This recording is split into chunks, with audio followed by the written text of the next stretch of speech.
Quinto domingo de Pascua del ciclo C.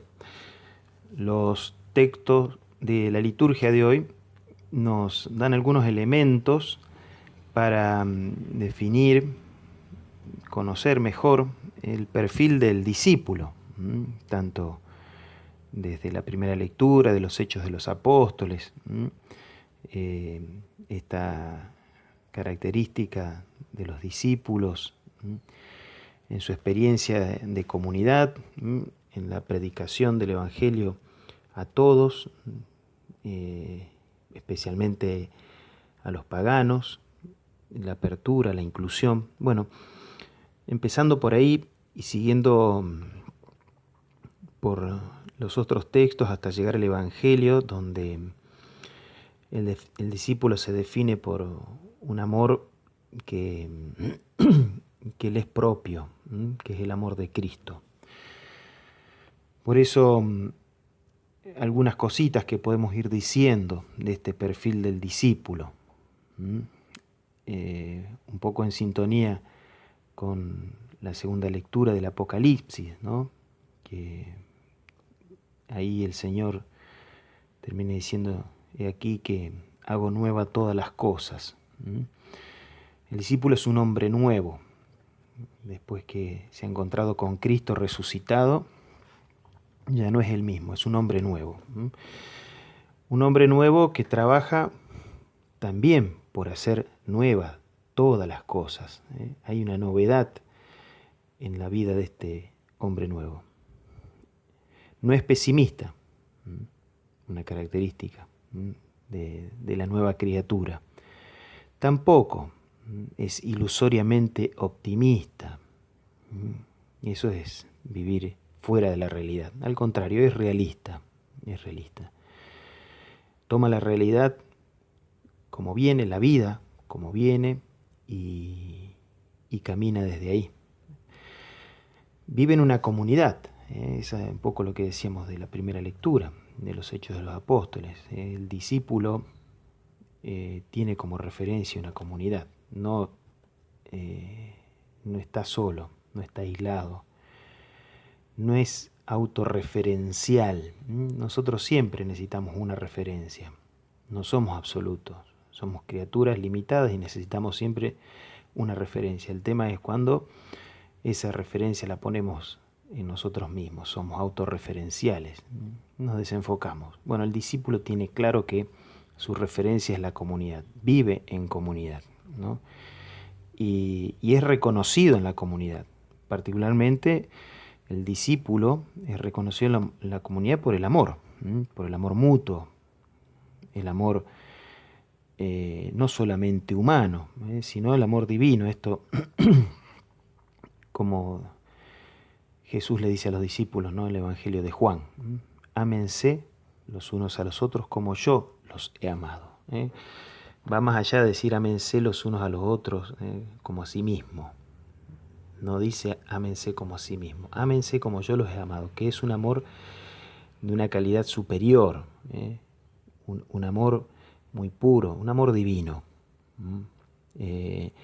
un amor capaz de incluir incluso, ¿no?, al traidor. Justamente en el texto del Evangelio hace referencia a ese hecho, ¿no? Judas, que lo traiciona. Jesús hasta el último momento lo estuvo provocando, interpelando, llamando. Es decir, no dejó de amarlo y de incluirlo en el grupo de los discípulos. Bueno, ese es el amor mutuo. Las comunidades no son perfectas. Las comunidades tienen personas con defectos, con virtudes, con pecados. Hay diferencias. A veces hay internas, lamentablemente. Pero justamente el discípulo en la comunidad va a ser ese que no entra en la interna. Va a ser ese que en vez de dividir, une.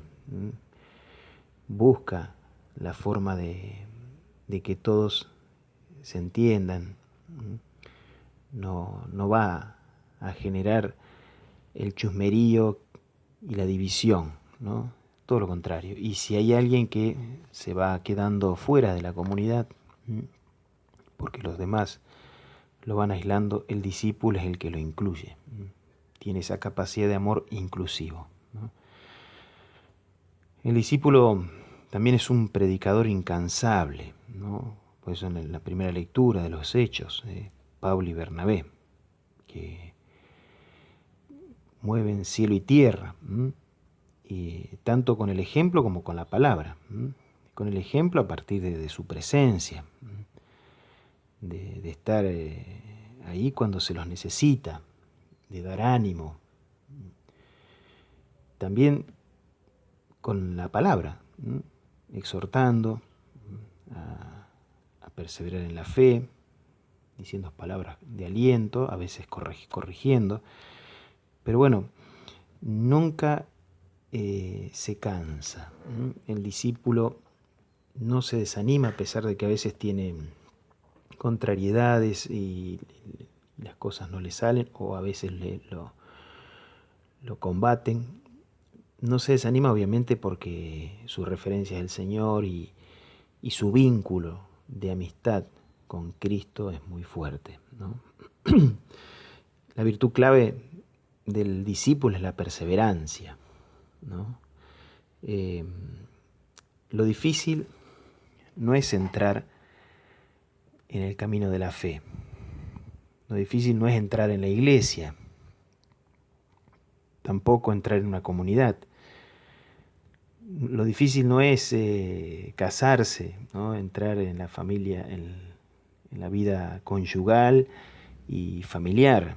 Tampoco lo difícil, podríamos decir así, no es que te ordenen sacerdote o uno haga votos perpetuos como religioso, sino que lo difícil es perseverar. No son los hitos lo más difícil es sostener una opción en el tiempo.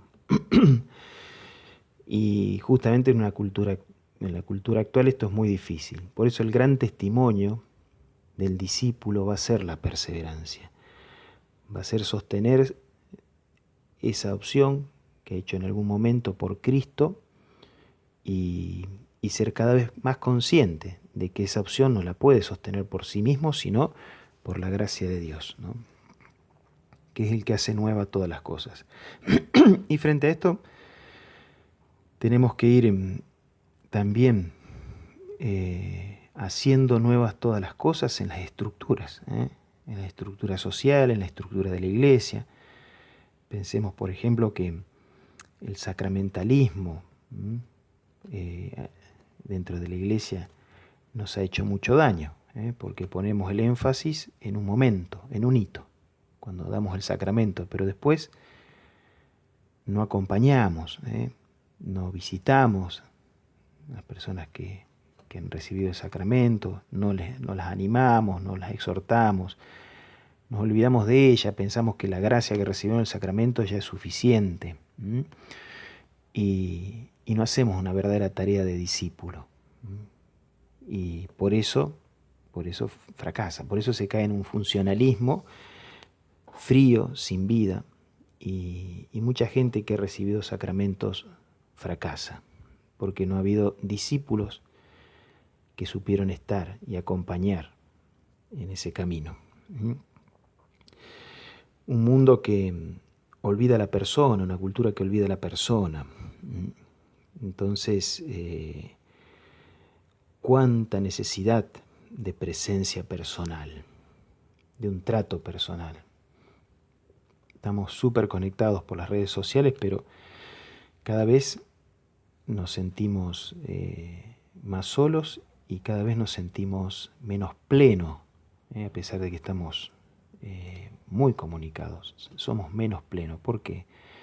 Porque no gozamos de la presencia de una persona, de la gratuidad de una persona que quiere estar con nosotros y compartir aunque sea un mate. Bueno, esa gratuidad, esa presencia personal es algo típico del discípulo. El discípulo no evangeliza desde las redes sociales, sin duda, da mensajes, pero la presencia, el dar el tiempo, eso es lo que toca el corazón. Por eso Pablo y Bernabé, que son muy conscientes de esto, que ellos están en su misión itinerante, pasando de una comunidad a otra, llevando la palabra, son muy conscientes de que tiene que estar esta presencia. Por eso ellos nombran responsables de las comunidades. Personas que han sabido entender, se han consustanciado con la predicación, con el mensaje de Jesús, y son capaces de hacerlo presente. Por eso dejan siempre un responsable que haga presente a Cristo de algún modo, alguien que acompañe a la comunidad. Esa conciencia de que la fe no se puede vivir de modo abstracto, sino concreto y en la relación con otros. Esa es una preocupación real. Es la preocupación real por amor que tiene el discípulo. Pedirle al Señor que nos ayude a profundizar este perfil del discípulo, que es el que realmente hace crecer desde adentro a las personas y a las comunidades. Si solamente pensamos en estrategias exteriores, ¿no?, para la evangelización o para a veces la conformación de las comunidades, y bueno, nos quedaremos en la superficie y no habrá una verdadera comunidad nueva con hombres nuevos, ¿no?, sino bueno, estructuras muy prolijas, pero sin vida. Pedir al Señor entonces que nos ayude a profundizar este perfil, encarnarlo y hacerlo efectivo en nuestras comunidades. Que así sea.